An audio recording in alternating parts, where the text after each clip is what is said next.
Welcome back, everyone. This is the Covenant of Sinai with Rabbi David Silber, part of his ongoing series covering the first two books of Tanakh, the reception of the Torah at Sinai, and the episode of the Golden Calf and its aftermath are formative events for the Jewish people. Rabbi Silber is the founder and dean of Drisha Institute. And with that, I'd like to hand things over to Rabbi Silber. Thank you. Okay. I think this morning we'll focus on the Ten Commandments. Last week we started with chapter 19, which is the introduction to the Aseret HaDibrot, to the whole giving of the various laws at Sinai, and we haven't completed that topic. There's no question that within the entire corpus of the Torah, the events surrounding Sinai, figuring out exactly what's going on, where the people are, what they're hearing, is the subject of enormous dispute, and it's extremely unclear from the Chumash. It's very tough to navigate it. We'll have to get back to that. But I thought today we would focus on the Aseret HaDibrot. Now, the Aseret HaDibrot appear twice in the Torah. They appear in our chapter, which is chapter 20 of Sefer Shemot. They also appear again in the 5th chapter of Sefer Devarim. And once again, Moshe, in his book, the book of Devarim, he details many of the events that took place in the desert. And the Ten Commandments are mentioned again in their totality.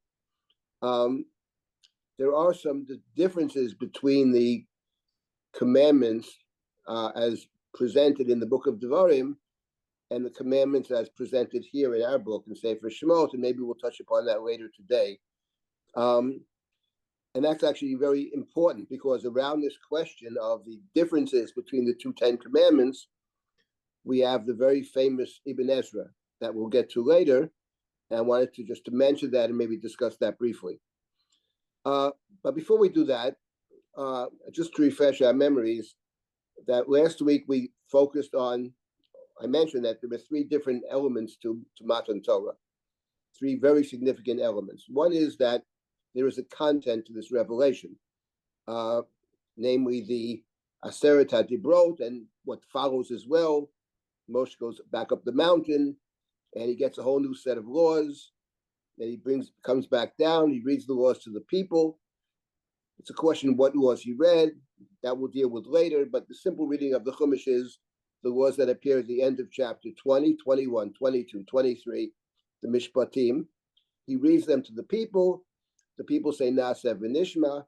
So the events around Sinai are about receiving a body of law or a set of laws. That's certainly one very significant element that we encounter when we study these chapters. But apart from that, there's something else, which is that these laws, the Torah presents as part of a covenantal relationship between God and the people. The 10, I'm calling them 10 commandments. I'll get back to that later, but let's call them, for our purposes, 10 commandments, are written on the tablets. And the tablets are called in the Chumash Shnei Luchot HaBrit, the tablets of the covenant, which means that what we're talking about is a covenant, a relationship, a lasting relationship, which is set up between God and the people. That's clear from the Luchot HaBrit. It's also interesting, I think it's clear as well, from what we encounter in chapter 24 that we'll get to, not today, but in chapter 24, Moshe comes back down the mountain, he reads the laws to the people say Na'aseh v'nishma, it's all in chapter 24, and then Moshe brings sacrifices, and it says he took the blood of the sacrifice. Half the blood he threw on the people, and half the blood he threw on the altar. And Moshe said, Hinei dam habrit, this is the blood of the covenant which God has made with concerning these matters, concerning these laws. So the blood is called the blood of the covenant, the sacrifices in chapter 24. And once again, we have the idea of the Brit. That's the second element, second aspect of what's taking place here in these chapters. So there's the content, there's the covenant, and then there's something else, which is the revelation. The fact that God appears, is present, is recognized as present before the people. Now, again, we'll deal with how much the people are hearing, etc., etc. But in some sense, it's a revelation, not to just an individual person, but it's a revelation to the entire community, which the medieval philosophers dwell upon great length. And so there's an aspect of revelation. It's a very special kind of revelation. And in fact, if we look at Devarim chapter 4, we notice something very interesting, because again, the story, 10 Commandments of Devarim chapter 5. But in Devarim chapter 4, we have a kind of introduction. And in Devarim chapter 4, so Moshe's telling the people, up to chapter 4, he told them about the history. He recalls the history of the wanderings in the desert. But in chapter 4, he says, I'm going to now teach you laws. The bulk of Sefer Devarim is about these laws. Between chapters 5, let's say, and chapter 26, we have a whole bunch of laws. Most of the laws of the Chumash are many more laws in the book of Devarim than any other book. And Moshe, before he gets to the laws in general, he's going to repeat the 10 Commandments. But before he repeats the 10 Commandments, which is chapter 5, in chapter 4, he has the following verse. Chapter 4, in Pasuk Tet, Pasuk number 9, Raki Shamer Lecha. So Moshe says, be careful. Take utmost care. Ushmar nafshecha ma'od. Wash yourselves very carefully, very scrupulously. Pen tishkach et hadvarim asher ro einecha. Ufen yosur milvavcha kol yemei chayecha. V'odatam livanecha v'livnei vanecha. Do not forget the things that you saw with your own eyes. They should not fade from your mind as long as you live. Make them known to your children and to your children's children. What you never forget and make known. Pasuk Yud. Yom asher amadata lifnei Hashem Elohecha b'chorev. The day you stood before God in Chorev, which is Sinai. Ve'amar Hashem Elai hakeli et ha'am v'yashmiyem et dvarai. When God said to me, gather the people, hakel, gather the people, let them hear my words. Asher yumidun liyiraoti, kol hayomim asher hem chayim al ha'adamah, v'yet b'neihem yu'amedin. So they should understand, they should fear me as long as they live, and teach their children. And Moshe then says, Vatikravun vatamdum tachad ahar. And you stood at the foot of the mountain. V'yahar bo'er ba'esh adlei v'ashamayim choshech anan v'arafel.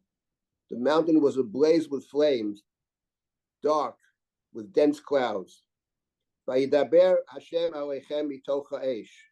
Kol dvarim atem shomim, u'tmuna inchem ro'im zulatiko.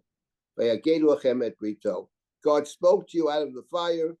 You heard the sound, but perceived no shape, nothing but a voice. God declared to you the covenant. So this is the Torah says, Moshe tells the people, never forget this.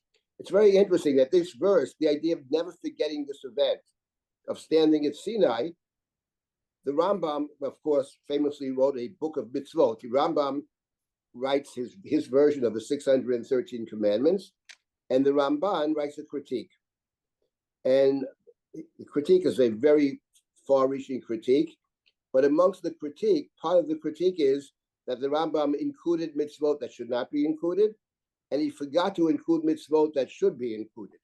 And one of the mitzvot the Ramban says, the Rambam forgot. He made a mistake. He should have included it. Is this mitzvah? There is the mitzvah, says the Ramban, to remember standing at Sinai. That's the mitzvah. Now, what are you supposed to remember? When you read these verses, what are you remembering? What it sounds like you're remembering is the experience of standing at Sinai, the revelation. You stood at the foot of the mountain. There was fire. There was smoke, right? You heard a voice. That is what you have to remember. You remember the revelation. So that's the third element. There's the revelation. There's the content. and there is the covenant. And what's interesting is that remembering the contents and maybe even the covenant, that we do celebrate. We have 2 holidays on our calendar where we are celebrating the receiving the Torah itself, perhaps the covenant of the Torah. They, of course, are the holiday of Shavuot, which is rabbinically called Zman Matan Toratenu, and the holiday of Sukkot. On the holiday of Sukkot, it's also a time of receiving the Torah, the mitzvah of Hakel, of re-experiencing the giving of the Torah, took place every 7th year on the holiday of Sukkot. Simchat Torah, the last day of Sukkot, we call it Simchat Torah. We complete the Torah and we start all over again. So those 2 holidays are very much related to the mitzvah to the event of receiving the Torah. But actually, the idea of receiving the Torah appears in another holiday as well. And that holiday is Rosh Hashanah. Because in the Rosh Hashanah service, there are 3 main blessings. And the third blessing, which we call Shofarot, begins with a description of standing at Sinai. Atoni Gleita Badan Fodecha. And there, the focus is actually not on the content so much. The focus on Rosh Hashanah is on the experience, the shofar. There was the sound of the shofar, which signals God's presence. So on Rosh Hashanah, I would say, it's the day in which the revelation, the experience of standing before God, is actually highlighted. On Sukkot, Shavuot, it's more about the Torah herself, receiving the Torah, the content of the Torah. But on Rosh Hashanah, it's exactly this point. It's about the revelation, which is represented on the Rosh Hashanah service by the shofar. In any event, the Ramban thinks there's a mitzvah to remember this experience and to try to pass on the experience. Okay, now I wanted to turn back to our chapter 20, and to begin to discuss some elements of these, what they call the Aseret HaDibrot. It's interesting that in English, when we talk about the Aseret HaDibrot, we speak about the 10 Commandments. There's even a movie, The 10 Commandments. But the truth of the matter is that the Torah never calls the Aseret HaDibrot commandments. The Chumash says that God, Moshe told us, Aseret HaDvarim.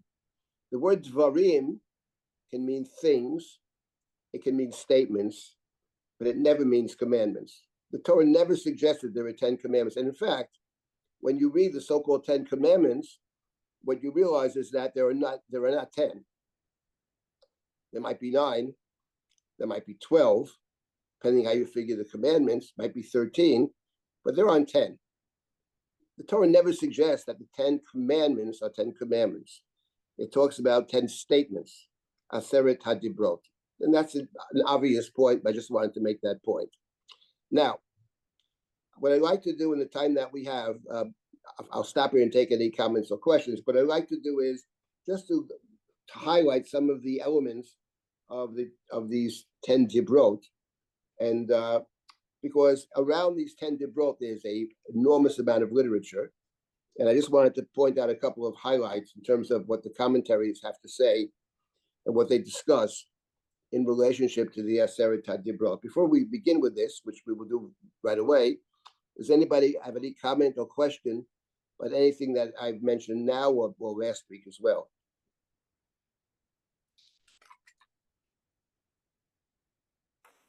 No questions in chat at this moment. Okay, then no questions, then we'll begin. Okay, chapter 20. It says, Vayidaber Elohim Eko Hadvarim Ha'elu Leimar. This is the introduction. God spoke all of these words. The name of God that's found in the very first verse is actually Elohim. Maybe we'll come back to that later. Why that particular name? Elohim spoke, said all of these words, saying. By the way, here's a verse that appears more than any other verse in the Torah by far. Vayidaber Hashem el Moshe Leimar. What does it mean? Vayidaber Hashem el Moshe leimor. What does leimor mean? Vayidaber Hashem el Moshe. What is leimor? So Rashi says, probably more than once, Vayidaber Hashem el Moshe leimor.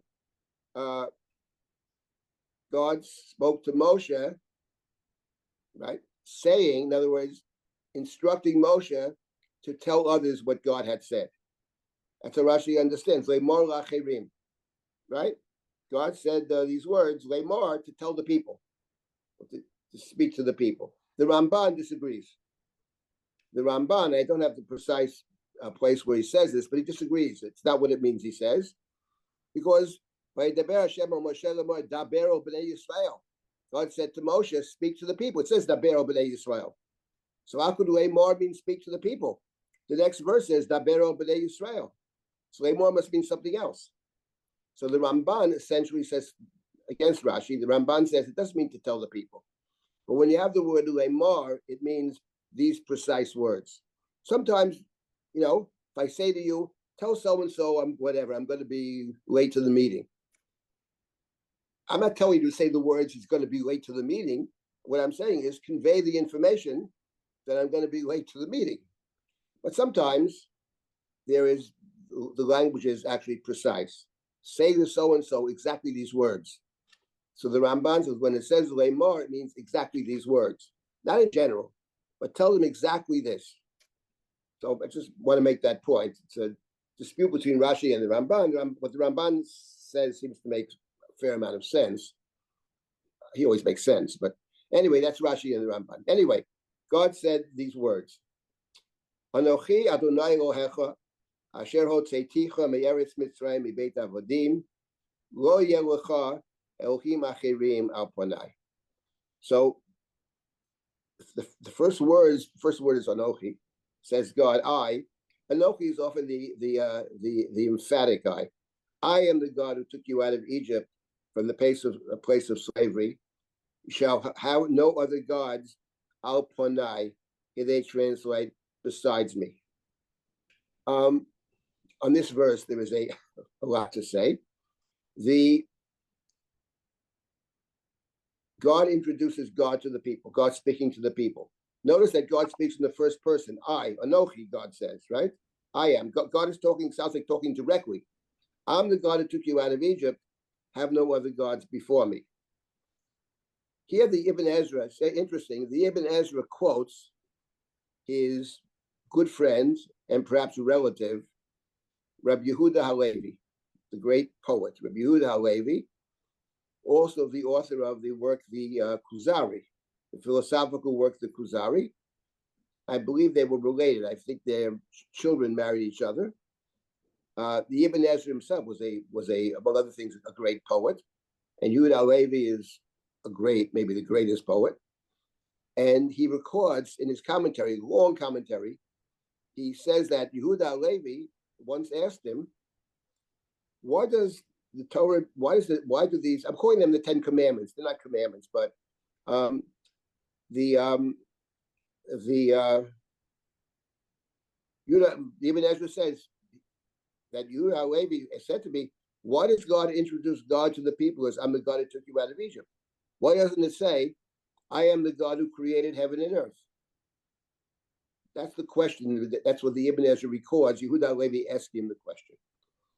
And the Ibn Ezra's answer to this question, as he records it, is that, and this touches on a very important point, Anochi Hashem Elokecha is taken by many to be an actual mitzvah. Now, it doesn't sound like a mitzvah, does it? I am the God who took you out of Egypt. It doesn't sound like it's a mitzvah, but many of the commentaries assume, based on the Gemara, that there's a mitzvah to believe in God. There's a mitzvah to believe in God.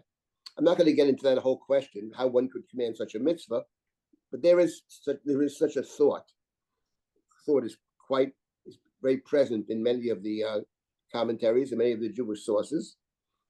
And the Rambam took this as a mitzvah, but the Rambam believed, and this is the question, how does one come to an understanding of God's presence? The Rambam believes you can come to an understanding of God's presence through speculation, through the study of what God would mean. The Rambam, of course, is coming out of Aristotle, and the Rambam believes that through speculation you can actually arrive. You can have a proof, so-called proof of God. What the Ibn Ezra says, essentially, as he records it, he says, look, that's fine for some people who can engage in this kind of philosophical speculation, who can all kinds of proofs, etc., etc. That works for a few people. But God is not speaking to a few people. God is speaking to the entire community. When you get to the entire community, the educated, the less educated, etc., you're not going to talk about speculation as to God's existence. You're going to say something very different. You know of God's existence because you have experienced God's presence. I am the God who took you out of Egypt. That's what the Ibn Ezra says. And there's a very basic, very fundamental question at stake over here. What is the basis of one's connection to God? Is it what you've been taught or some kind of formula? Or is it based on your personal experience? I would add that what's interesting over here, as we begin these Aseret HaDibrot, which begin, Anochi Hashem Elohecha Asher Hotzeiticha Me'eretz Mitzrayim, that perhaps you remember that when God spoke to Abraham back in chapter 15 of Sefer Breshit, and God talks about Abraham about creating a covenantal relationship. It's called the Brit Bein Habtarim, and that begins. But God says to Abraham, "I am the God who took you out of Ur Kasdim." I'll just read that verse to you in chapter 15, the Brit Bein Habtarim. I believe it's Ani Hashem Asher Hotzeiticha Me'ur Kasdim. I just find the verse. Chapter 15, right. Abraham said to God, I have no successor, I have no heir. But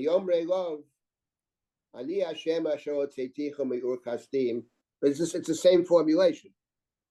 The introduction to the covenant over there is the same introduction. I'm the God who took you out of Ur Kasdim. Here it's I'm the God who took you out of the land of Egypt. And therefore, you know me through your own experience. You shall have no other gods besides me.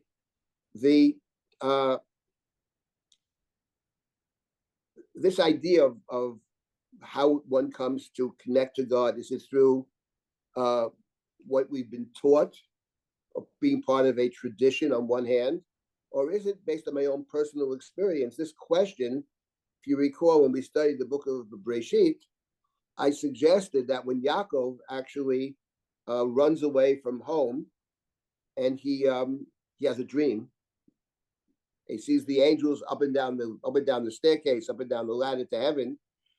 You remember when he wakes up, he says, "God, if you take care of me, if you give me food to eat and clothing to wear, bring me back in peace, you will be my God." And if you recall that we discussed that verse, my suggestion was that he doesn't mean if you don't do this, you're not my God. It's not what he's saying.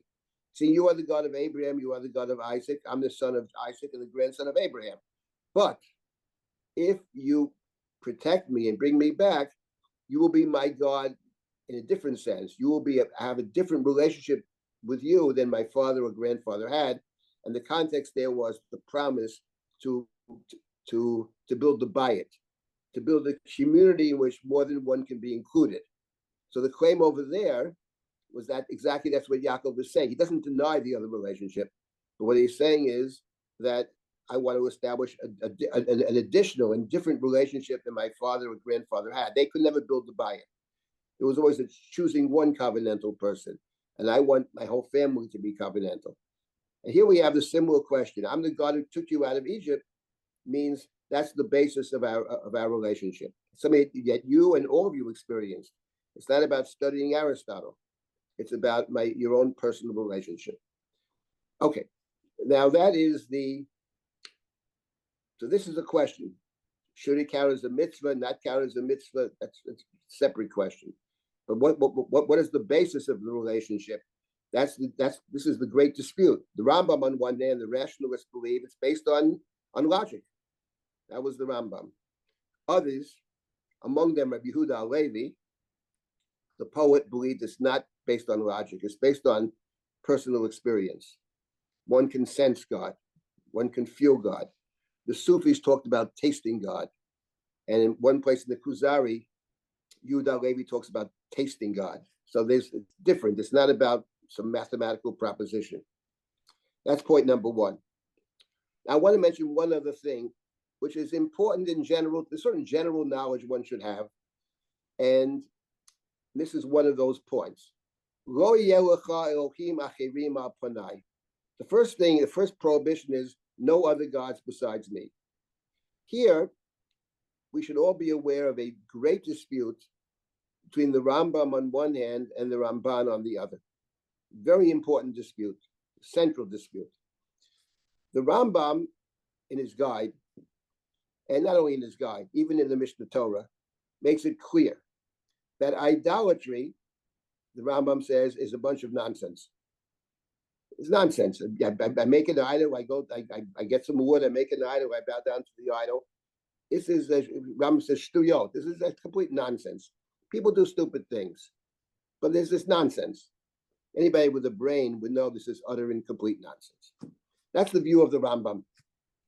And anybody who thinks otherwise is a fool, says the Rambam.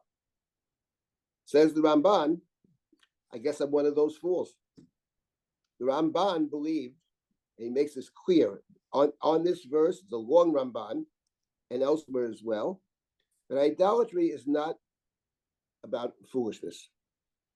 The Ramban has this elaborate description. The Ramban believed, unlike the Rambam, that there are many forces at work, apart from God, who's the great force. But there are other forces as well. There are intelligences, there are angels, there are demons. The Ramban believed those things have power, and they often actually work. And that not only that, but every nation, says the Ramban, has some kind of heavenly guardian up there, a heavenly guardian. And the heavenly guardian protects is trying to protect each nation. And you can gain wisdom. If you connect to them, they have a lot of wisdom to impart. The Ramban says, and it's true, but for us, we're not allowed to go there because we have prophecy, we have a different relationship. It's not that these things are nonsense. It's that actually they work, but they're not for us. And ultimately, the Ramban says they are under God's ultimate jurisdiction. The Ramban talks about God as being Melech Malchei Hamlachim. We say it in our prayers. God is Melech Malchei Hamlachim. The Ramban explains there were human kings. Nebuchadnezzar was a king. Nebuchadnezzar, though, has a connection to his particular celestial host, who's the Melech Hamlachim. And God is the Melech Malchei Hamlachim. God is the supreme force over and above not just the heavenly kingdom, but even a kind of, not only the earthly kingdom, but even those in the heavens who have a certain amount of power. This is a dispute between the Rambam and the Ramban. It's a very, very central dispute between the Rambam and the Ramban. So the Ramban believed astrology, it actually works to some extent. It works. The Rambam, Maimonides, discounts it all. And here you have Loya Al Ponai. The Ramban said on this verse, Al Ponai means before me. In other words, you shall have no other gods before me. There are other forces before God, but they're not for you. As far as you are concerned, all of that is taboo. All of that is forbidden. It's not that they can't work. They even have efficacy. We are forbidden to actually engage in connecting to those other forces. So this is the long Ramban, and this is something that we should all be familiar with. Basic disagreement, right? It appears in many places throughout the Ramban's commentary. Very, very central. Okay, so this is the first verse. One might say an introduction to these dibrot. And according to many, there is actually a mitzvah to believe. That's another interesting question. Can one command such a mitzvah or not? Now we get to some practical matters, practical prohibitions regarding idolatry. which is the continuation of and here I want to mention something else that appears in the commentary of the Ibn Ezra on these 10 commandments. The Ibn Ezra, and not only the Ibn Ezra, raises the question, how come we have the set of 10 commandments here in chapter 20, and we have another set of 10 commandments in the 5th chapter of Sefer Devarim, and they're very similar, but there are differences between the two sets of the 10 commandments. The most famous difference between the two, there are a lot of small differences, but there's one glaring difference between the 10 commandments in Shemot and 10 commandments in Sefer Devarim. And that is when it comes to the 4th commandment, to the commandment of Shabbat. And there are two glaring differences between the command here regarding Shabbat and the command in Sefer Devarim regarding Shabbat. First of all, when it comes to our set of 10 commandments, to Shabbat, which begins in verse number 9, Zachor et Yom HaShabbat U'Kadsho, verse number 8, I take that back. Zachor et Yom HaShabbat U'Kadsho, that's what we have in our text here. When you open up the Sefer Devarim, it doesn't say Zachor et Yom HaShabbat U'Kadsho, it says Shamar et Yom HaShabbat, Shamar. So here we have Zachor, and in Sefer Devarim we have Shamar. That's one difference. Second difference is that the reason for keeping Shabbat is different. That over here in our text, the reason for keeping Shabbat is to remind ourselves that God created heaven and earth in 6 days and rested on the 7th day.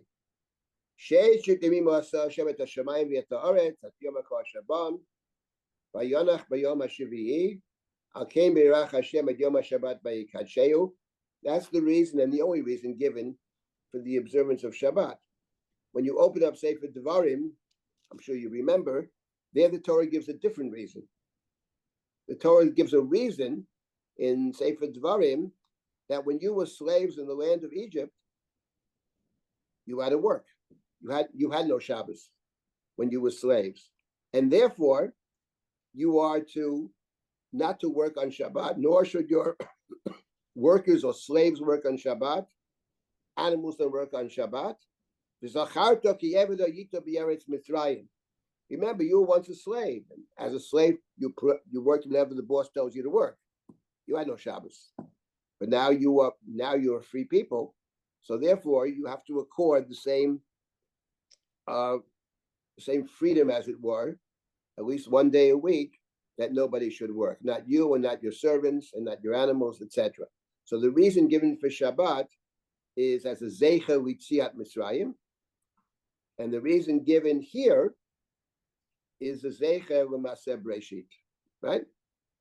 So there are two different reasons, but there's a hint that Zeicha L'Maseh Breshit even in Sefer Devarim, but there's no mentioning whatsoever about Yetziat Mitzrayim in Sefer Shemot. So we have two glaring differences when it comes to Shabbat. One is the Shamar and Zachar, or Zachar v'Shamar, and the other is the reason for Shabbat. Is it Yetziat Mitzrayim, or is it creation of the world? So now the question is, what do you do with these contradictions? So there's a very, very famous Ibn Ezra. And what the Ibn Ezra says is the following. The Ibn Ezra says that actually, which did God say? Did God say Zachar or did God say Shamar?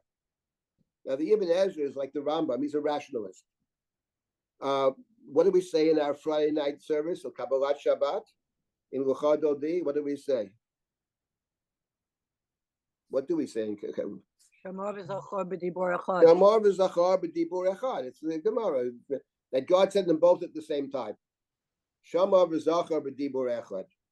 The Ibn Ezra rejects that completely, of course. Says, how's that possible? It's not possible to do that. And if it is possible to do it, we wouldn't. If someone says two words simultaneously, how would we know what to hear? What are we hearing? We're hearing something or other. But so he rejects that. That can't be the pshat. So what does the Ibn? By the way, everybody should know this Ibn Ezra. You can like it, dislike it, but everybody should know the Ibn Ezra. Which did God say? Did God say Shamar or did God say Zachar? What does the Ibn Ezra say? It says, I don't know, maybe God said neither. Maybe God didn't say either one of them. Maybe God said something else. But when the Torah speaks of what God said, in one place it says Zachar, in the other place it says Shamar, because it's not verbatim writing down what God said. It's putting what God said into different words. Now, this Ibn Ezra is extremely important and I think very problematic, but for a totally different reason. Because let's take, for example, those who studied with me over the years. The entire basis of our study is that when the Torah says one word in one place and a different word in a different place, that calls our attention. That requires an explanation. The Ibn Ezra rejects this. The Ibn Ezra said the Torah works with synonyms. There's no difference between Shamar and Zachar. Is the one place it's Shamar, one place it's Zachar. Maybe God said something else. Fundamentally, the Ibn Ezra is saying it's not so important the particular language. What matters is the idea. But the language itself is of very secondary significance, not really significant at all. All the work that we do starts with language. Even if they are synonymous, actually, which no two words, of course, are exactly synonymous, but even were they synonymous, it would still call our attention. So why in one place is one word used and the other place a different word is used? But everybody should be familiar with the Ibn Ezra. He says, yeah, there is a contradiction, but who said God said either? Maybe God said neither. It doesn't matter, he says, as long as the idea comes through, that is sufficient. That's the Ibn Ezra, famous Ibn Ezra, and that's how he resolves these contradictions. The Ramban rejects it completely, but that's what the Ibn Ezra says. Okay, that's very important to know this Ibn Ezra. A lot of very important ideas surface around these Aseret HaDibrot. So this is the Ibn Ezra about Shamar v'Zachar. We'll get to Shamar and Zachar. We'll get to Shabbat a little later. That is the Dibra, about the longest of the Dibrot, and there's a lot to say about that as well. Okay, let me stop here for a moment. Does anybody have any comments or questions? Yes, I saw some comments coming up in chat. First from Susan Lieberman, then Sandra Rappaport. Yep. From Susan Lieberman, does Rabbi Silber distinguish between the use of Elohim versus Hashem in Pasuk Aleph? Yes, we'll get to that. That's the very, very famous Ramban about that, of course. I'll get to that. It is very striking. The Ramban builds a whole castle on this. That Vaydaber Elohim in the beginning of verse 1, and then Anochi Hashem Elokecha, and generally throughout, not only here, but what's it? Lo tisad Shem Hashem Elokecha Lashav. Later on, Ki sheshid mi'asa Hashem et Hashemayim v'et haaretz, etc. Hakem beirach Hashem. The name it's here given in the previous chapter, God speaks to Moshe, Vayomer Hashem el Moshe, and then here in the first verse, Vayidaber Elohim et kol hadvarim ha'ela. The Ramban, of course, who's a great Kabbalist, among other things, and very often in the Ramban, by the way, it's a point of interest. Very often, when there's a problem in the language in the Torah that the Ramban sees, and he sees plenty of problems, he often resorts to a Kabbalistic explanation. This is an example of that. And we'll get to it this week or next week. But Ramban picked up on this. He picked up on the Elohim in the very beginning. Why is it Elohim over here? Throughout, it's typically Hashem. What is the difference between them? So we'll get to that Ramban. But the Ramban does address that question. Okay, what else? Yes? Just a quick question from Justin Hornstein and then Sandra. What pasuk is that Ibn Ezra on? It's right here. It's a very long Ibn Ezra's over here, but it might be on the one of Shabbos. I don't know. I can find it for you. It might be on Zachar and Shamar. All right, and then Sandra. Yeah. Okay, thank you. Rabbi Silber, so you mentioned a little bit earlier when we were talking about the I am your God, mitzvah or not a mitzvah, and how the poet Rabbi Yehuda Halevi, his understanding is it that you know God from personal experience. And that's why here it says, I am your God. And you know I exist because I took you out of Egypt. So, and you showed us how the personal experience of God resonated both with Abraham and with Yaakov. But I'm questioning, isn't this slightly dangerous? I mean, did this or did this not get the second generation after Yetziat Mitzrayim, the second generation, didn't it get them in trouble at Baal Peor? Are you saying that the thought is that if you don't have God's personal miracle in front of your eyes, then you have a flawed or a non-existent or a hidden or a difficult to interpret or something that you don't feel that you are, and it's a mitzvah to you, understanding of God.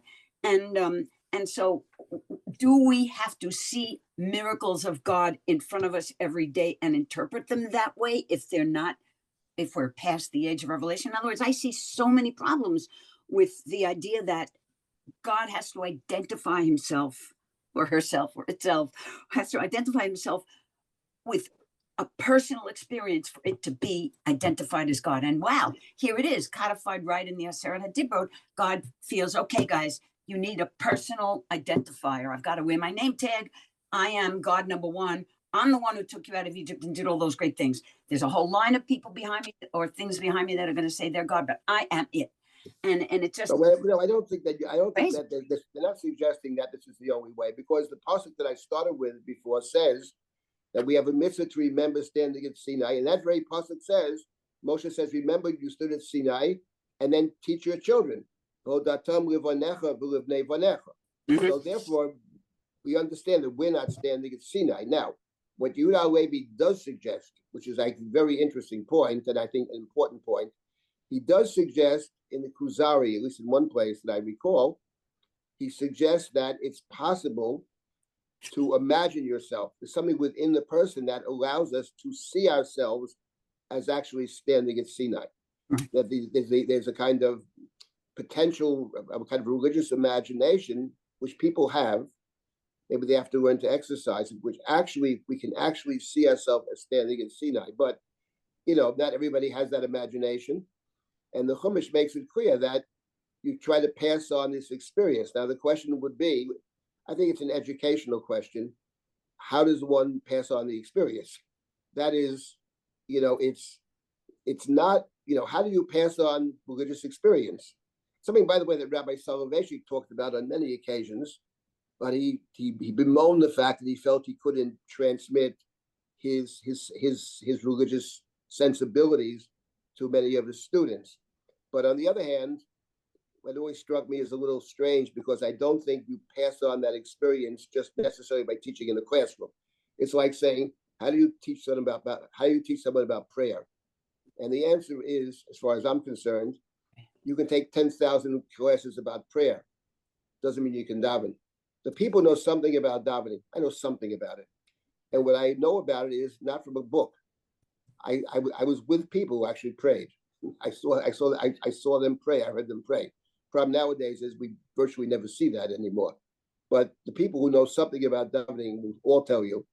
I was in the shul. There was a guy who was davening there, and I saw it. So how does one pass on? It's like saying you don't learn to drive a car by taking a class. You learn to drive a car by driving. And there are many things in life you can't learn from a book. So the question is, which is a big question, how does one pass on religious experience? Whether it's prayer, whatever it might be. And that's a very good question. But I don't think that anybody would suggest, the Chumash says otherwise, because the people that stood at Sinai is one thing, but we don't stand at Sinai. But is it possible to imagine ourselves at Sinai? Is it coming to Pesach soon? We see in every generation you see yourself as leaving Egypt, right? But how do you do that? Yes. That's the question. Yeah. Is it studying? Is it being with other people? Is it asking questions? That's a very good question. But I don't think anybody's suggesting that, that it's limited to this. And the point I was making was that, as I put in, that's why I brought in Yaakov. That Yaakov is saying two things. He's saying, yes, I'm the son of Isaac. I'm the grandson of Abraham. That's true. My grandmother is Sarah. But I want, in addition to that, I want to establish my own relationship based on who I am and my experiences. That was my point. So that it's something that I would even say that other than the telling of the story on Pesach, probably the key most point is imagining that it happened to us. And if it's taking Rav Soloveitchik's, religious imagination and applying it to ourselves, would that be accurate? Right, but the question is how one does that. I don't think he bemoaned the fact that he couldn't No, I'm not transmit saying it, but he I did it, don't think right. Yeah. I think he was talking, just to be very blunt about it, he was thinking in the wrong categories. Huh. You don't transmit it with your Shia. There's something about the Shia which was very powerful. There's no question, but in terms of a deep religious understanding, how one sees oneself, it's based on something else. It's not based on book learning. I don't think it's based on some other kind of experience, which is that is the. But since you raised this question, I'll say something else. Yes. Since you raised this question, I want to say something else. At the end of chapter 20, okay. I keep coming back to the Ramban here because the Ramban really highlights a lot of the questions. In chapter 20, beginning in verse number 15, let's just jump to chapter 20 for a minute. Chapter 20, verse 15. It says, it describes the people. We'll come back to this later because this is one of the great big questions about this whole story. What are the people exactly experiencing? So the ro'im et hakolot, v'et halapidim, v'et kol hashofar, v'et harashen. Literally, it says the people who saw or experienced the sound, the fire, the sound of the shofar, the mountain, which was Smoky Mountain, and the people saw and they stepped back. They stood from a distance. Vayamru Moshe, and they said to Moshe, Daber ata imanu v'nishma. You speak to us. We don't want God to speak to us. We're afraid we'll die. Verse 17. Moshe said to the people, Al tiro, don't be afraid.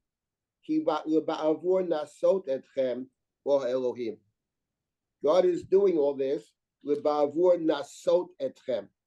And the question is, what does it mean, nasot etchem? The English translation over here is in order to test you. So here we have a dispute on the word nasot.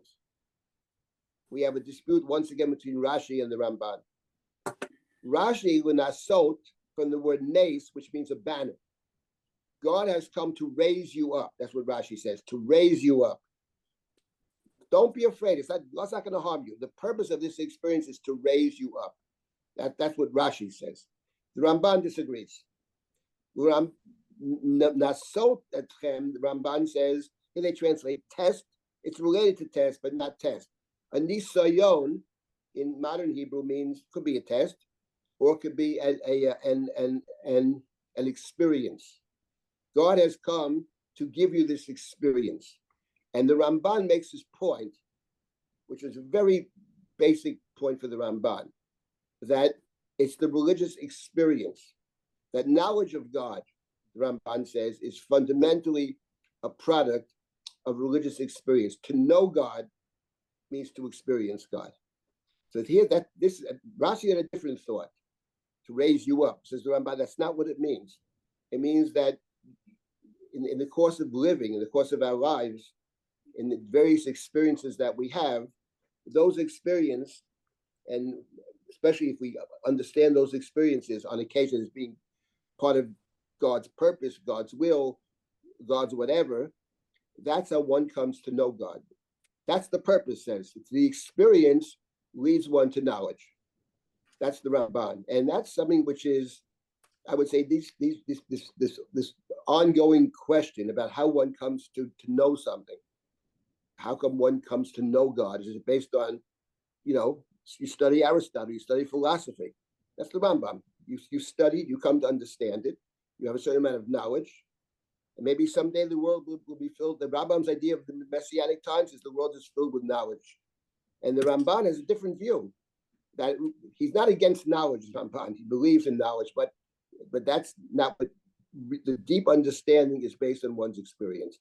This is something that runs through, many, many texts, and the point I come back to again, how does one come to know God? And the Ramban who is a mystic at the end of the day. It's really it's the revelation which leads you to knowledge. We'll see this in a different context later on, either at this set of sessions or the next one, where they had the same dispute about something else. But how does one come to know? But this is very important. I wanted to point out the two different definitions of Laman Nasot, to raise up or to experience. Thank you. Okay. Thank you very much. Now let's get back to our these so-called 10 commandments, which are not commandments, but okay. So first of all, we have basically, let's go with the Ramban's point of view. I'm the God who took you out of Egypt. The Ramban, I want to add one more thing about the Ramban. The Ibn Ezra, I mentioned the Ibn Ezra says Yehuda Levi is Mechutan. Yehuda Levi asked him, why does it not say, I'm the God who took you out of, who created heaven and earth? And the Ibn Ezra gave his answer, which I'm sure Yehuda Levi agreed with. The Ramban says something different, along similar lines but different. The Ramban says that actually the experience of leaving Egypt, with the miracles, with God sort of kind of recreation, a kind of, once again, God creating new things, both in the heavens and the earth and the sea, that is testament to the fact that God is actually a creator. So the Ramban walks sort of a middle path. Why doesn't it say, I'm the creator of heaven and earth? The Ramban says it does say that. It puts it in terms of their experience, but the experience of Mitzrayim, the miracles in Egypt, etc., are testimony to the fact that God is capable of I would say, renewing creation, or engaged in a kind of recreation. That's how the Ramban understands Yetziat Mitzrayim. And the Ramban says, and now we move to prohibitions around this question of God being the only God for us. The Ramban believes there are other forces, but for us, there's only one. And that's the continuation. I'm not going to get to the specifics over here, which are very interesting about exactly what the Torah is saying is actually forbidden. What kinds of practices do these verses prohibit? There's Rashi, there's the Ramban. This will take us into a lot of halakhic discussion, and I don't want to get into that now. But the Ramban says the prohibitions are prohibitions of actually worshiping other gods, bowing down to them, worshiping them, accepting them as my God. That's all prohibited. Lo tishtachaveh v'lo tavdeim, ki anochi Adonai Elohecha Elkanah, poked avon avot abonim, al shileshim v'yaribeim l'sonai, v'yoseh chesed v'alafim, v'yohavai u'shomrei mitzvotai. Here we have this description of God as poked avon avot abonim. I do want to discuss that, but for a later time. I want to talk about the idea that God is poked avon avot abonim. Now, there is an imbalance between God who visits the sins on the third and fourth generation.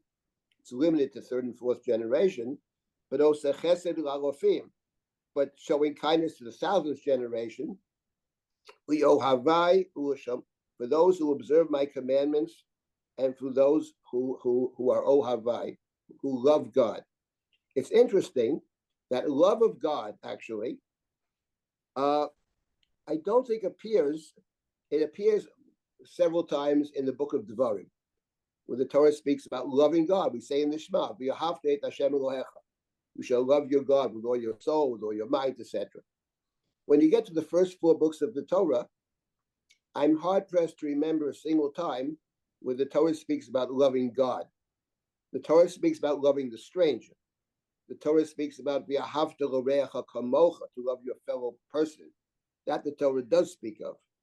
But the idea of a mitzvah to love God, I don't think it ever says that until you come to the book of Devarim. But here it does make reference to those that love God.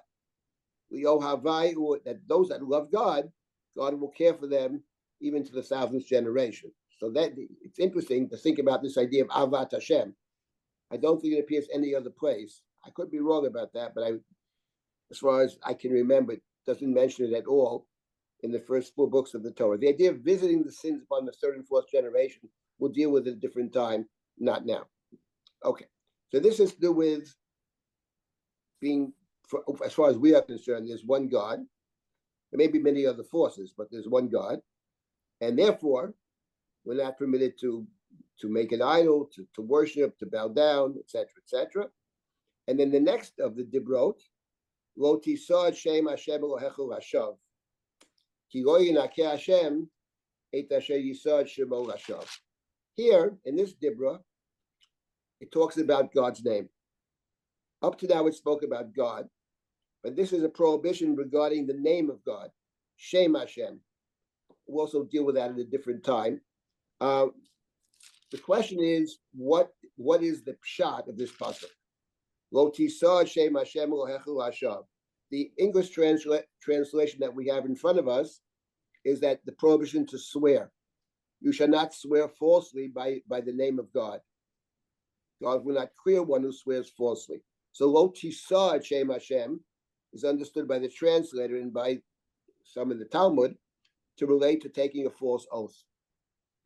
False oath. A false oath is a desecration of God's name. So we have to revere God and also God's name. It's a big conversation, leave it for now. But I did want to point out that the Ramban, once again, makes the point that in the simple reading of the Torah, he claims, it's not just about an oath. It's about using God's name in vain. In other words, the idea of respecting God's name, you don't just cast a name around any time. You have to be very careful with the language that you use around God. So it's not about swearing. Now we do have even in the Talmud, they talk about making blessings that are not required. It's called the bracha she'eino tzricha. Then you're making a blessing. But if it's unnecessary to make, the blessings contain the name of God. Baruch atah Hashem. And the Gemara speaks about a bracha she'eino tzricha, a bracha levatala, a blessing, an unnecessary blessing, and that's a prohibition. According to some, it's even based on the verse over here. That's what the Ramban wants to suggest. So there's a caution about not just respect for God, not serving other gods, and even the name of God, Shem Hashem, which is, we'll leave that topic for now. That's an interesting discussion about God's name and the centrality of God's name. You think about the prayer book that we have, the Siddur, the tremendous emphasis on God's name. Atah kadosh v'shimcha kadosh. You have it throughout the prayers. Shem Hashem, God's name. I'll leave that for now. Just want to point that out. Okay, now we come to a major topic in the 10 Commandments, and that is Shabbat. So I did want to spend a fair amount of time on Shabbat. The version we have over here is Zacharet Yom HaShabbat L'Kadsho. The version in the book of Devarim is Shamar at Yom HaShabbat. And again, as I mentioned before, the reason given here in this commandment is that God is to remember that God created heaven and earth. So in other words, the point is, we begin with, I'm the God who took you out of Egypt, which means I'm the God who runs the world, which means I'm the God who could potentially create the world. And here, I have no other gods before me. My name is special. And here we have the idea that to remember the Shabbat means that the idea of God as creator is something that we actually have to reinforce through our practice. That every week, every Shabbat, we are recalling the fact that God created. The idea that the mitzvot are a way to remind us of some basic religious concepts. The idea of Zacharet Yom HaShabbat L'Kadsho, since the Ramban occupies a very central place in today's Shir, I did want to, and it's a very famous Ramban here. I would encourage everybody to read this Ramban. It's a long Ramban. You can get it in the English, Chevel's translation. And he says many, many very important and very interesting things about Zacharet Yom HaShabbat L'Kadsho. But let me just briefly say a couple of things about this particular Dibra, fourth Dibra, about Shabbat. The Gemara, Zacharet Yom HaShabbat L'Kadsho in the Gemara. The Gemara says there's a mitzvah. Zacharet Yom HaShabbat L'Kadsho is a mitzvah. But what is the mitzvah that's derived from Zacharet Yom HaShabbat L'Kadsho? The mitzvah is what we call Kiddush. Kiddush on Shabbat. making Kiddush when Shabbat comes. There's a mitzvah when Shabbat enters, and Shabbat begins at night in our tradition. There's a mitzvah to make Kiddush. What does it mean to make Kiddush? Is to say, actually, that today is Shabbat, today is a holy day. In the Kiddush that we have, the classic text of the Kiddush is, it's a remembrance of the 6 days of creation and that God rested on the seventh day. It is also, we say in our Kiddush, Zecher Yetziat Mitzrayim. The Kiddush that we say on Friday night has both elements. It mentions creation. It also mentions Zecher Yetziat Mitzrayim. And that's the mitzvah of Kiddush. The practice is when we make the Kiddush, we don't just say the words, but we make the Kiddush over a cup of wine, typically. It's called a kosher bracha. There are certain commandments that we perform holding a cup of wine. Kiddush is one of them. Havdalah is another one at the end of Shabbat, where you make the statement Shabbat is over. We can begin to work, but we make that statement over a cup of wine. We make a Bori Priya Geffen. And at a wedding, there are blessings at weddings, hold a cup of wine. So there's certain mitzvot that we perform over a cup of wine. Sometimes Birkat HaMazon after a meal. On certain occasions, we also say Birkat HaMazon over a cup of wine. Most mitzvot, there's no cup of wine, but some there's a cup of wine. That's Zacharet Yom HaShabbat L'Kadsho. These words are the source of Kiddush. So in other words, Zacharet Yom HaShabbat L'Kadsho means, therefore, given this practice, remember to sanctify the Shabbat when? On Shabbat, upon the entrance of Shabbat. There's a mitzvah to say Kiddush when Shabbat enters, which is at night. There's also a mitzvah to say Kiddush in the daytime, what's called Kiddush or Rabbah, but that's not actually Kiddush. I mean, if that's a rabbinic invention, that's not the real. The real Kiddush is when Shabbos begins. Of course, if one did not say Kiddush at night, then you would say it in the daytime. You say it once on Shabbat. You say it when Shabbat begins. But let's say you were that feeling, or you were sick, you wake up in the morning, you haven't eaten, you haven't made Kiddush, you make Kiddush in the morning. You say the text of Friday night Kiddush. That's Zacharet Yom HaShabbat L'Kadsho. That's the simple meaning. But comes along the Ramban here, famously, and makes a different point, which is a very important point. The Ramban says the following. In the Talmud, there was a dispute between Beit Hillel and Beit Shammai. Beit Shammai, says the Gemara, Shabbat was over, Sunday morning, we'd go to the marketplace and would see, I see a nice piece of fish. Beit Shammai would buy the piece of fish and say, I'm setting this aside for Shabbat. Assuming you have good refrigeration. I'm setting it aside for Shabbat. And then maybe the next day on Wednesday, you find a better piece of fish. You say, that's a better piece. I'll use that one for Shabbat. And the first piece I'll eat today. That was Shammai's way. Beit Hillel said that's not necessary. You can assume that you'll find something good on Thursday or Friday. You don't have to start preparing for Shabbat on Sunday. Baruch Hashem Yom Yom, God's going to provide for you on Friday, Thursday, Friday. Not necessary. Says the Ramban. Here's what the Ramban says. It says fundamentally there's no disagreement. Fundamentally, they agree. What they basically agree that the preparation for Shabbat should begin the moment Shabbat ends. The moment Shabbat is over, we start preparing for next Shabbat. The only thing is, as a practical matter, Beit Hillel said that's not necessary. You don't have to presume you'll find food later in the week. Meanwhile, you buy the food for today, for tomorrow. You don't have to start preparing for Shabbat. But from a theoretical standpoint, there's no real disagreement. And the Ramban says that's the way they read the verse. Zochoret Yom HaShabbat L'Kadsho, says the Ramban, does not mean in the Pshat, or it's not limited to Shabbos. Make Kiddush on Shabbos. No. Remember Shabbos to make it holy means remember it all the time. Remember it Saturday night for next Shabbos. Shabbos is the center of our consciousness. And therefore, everything we do, the week revolves around Shabbos. That's the Ramban's understanding of Zacharet Yom HaShabbat L'Kadsho. So for the Ramban, typically, it's about a certain way to see the world. It's about walking in the world. What is at the center and what is secondary? the holiness is always at the center. That's the Ramban's thinking. But what is the whole purpose of leaving Egypt? Says the Ramban, Kedoshim Tiyu. Yes, the Torah is necessary, but not sufficient. The mitzvah is Kedoshim Tiyu. Therefore, we need a mikdash. That's why the book of Exodus ends with the mikdash. Because Mamlechet Kohanim, the Goy Kadosh, needs a mikdash. So Kedusha is at the center. And here the Ramban typically says, and that's true of the way of our practice. Shabbos is once a week, but thinking about Shabbos is all the time. That Zochret Yom HaShabbat L'Kasher. The Ramban, of course, does not suggest that there's no mitzvah of Kiddush. There is a mitzvah, of course, on Shabbos itself, of course. It's a special day. And we'll get to that. But it means it's not limited only to Shabbat. And here the Ramban says something very interesting. And after this, I'll stop and take questions.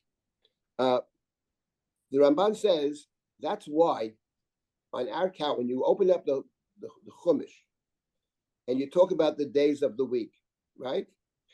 The days of the week are called Yom Rishon, Yom Sheni, Yom Shlishi, right?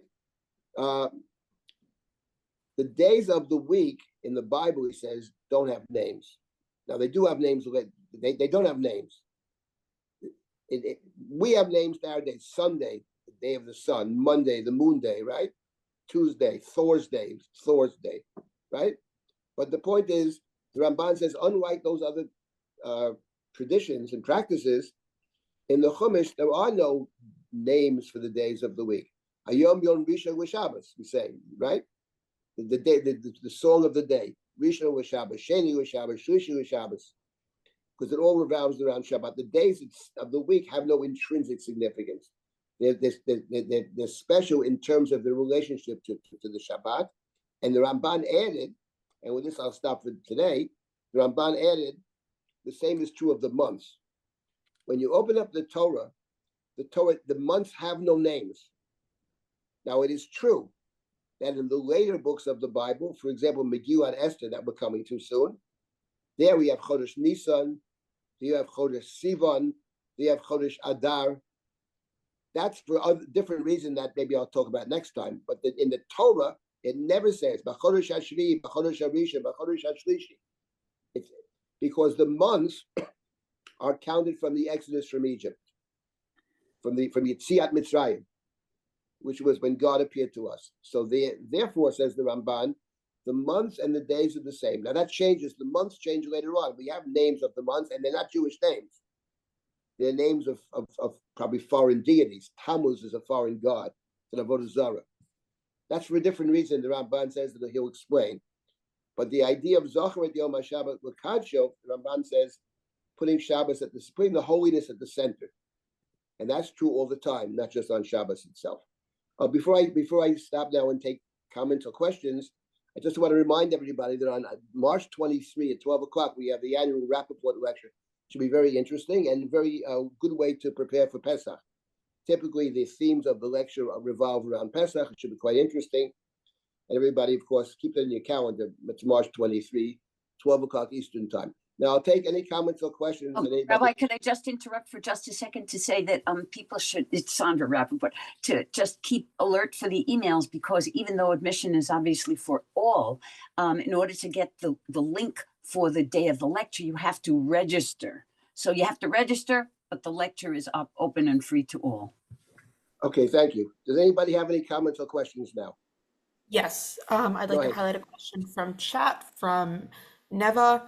Quote, having the experience of Hashem may take different forms for different people, different learning modalities, if you will. I agree with that. Is that a question or a statement? Seems more like a statement. A statement, which I agree with. Yeah, there's no one way. There's many different, two people can have exactly the same experience and take very different things away from it. So, of course, we have different experiences, and our experiences are based on who we are and prior experiences. We can hear, it happens all the time. Someone makes a point about something, you follow it away, but one day you wake up, gee, that was very interesting, because I'm in a different place now where I can actually understand better what that person was trying to say. So this is certainly true, and there's no one experience. But I would say in the Chumash there are certain very basic experiences that are formative experiences. I think standing at Sinai for the Jewish people is presented as a formative experience. Leaving Mitzrayim is clearly probably the most formative experience. And our tradition makes reference to Yetziat Mitzrayim all the time. So, but again, Yetziat Mitzrayim can take different forms. On Pesach, we say everybody should see oneself as leaving Egypt. There's a personal exodus as well. So we see ourselves, in light of other experiences, whether communal experience or personal, that's for sure.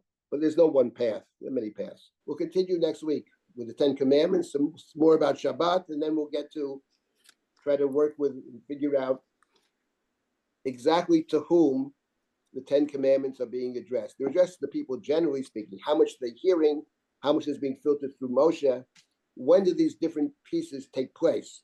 It's very complicated, but we'll try to deal with that next week.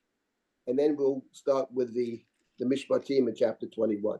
You can sign up for this and other classes on drisha.org/classes.